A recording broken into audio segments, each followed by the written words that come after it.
மாமா ஏமா என்ன பண்ணிட்டு இருக்கீங்க?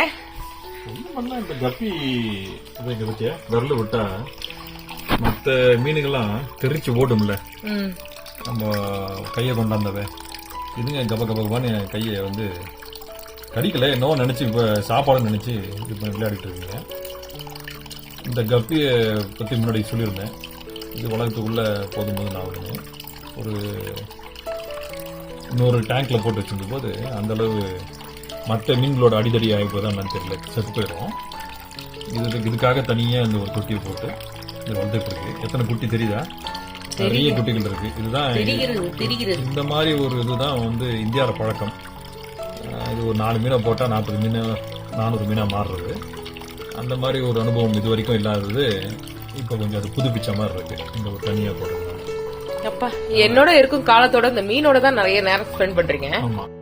தேர்வுக்கு பசுவை பற்றி படிச்சுட்டு போயிருந்த மாணவன் தென்னை மரத்தை பற்றி கேட்கவே இப்படியாப்பட்ட பசுவை தான் தென்னை மரத்தில் கட்டி வச்சாங்க அப்படிங்கிற கதையை தான் இந்த மீன் தொட்டி தண்ணியை தான் நாங்கள் தோட்டத்துக்கு பயன்படுத்துகிறோம்.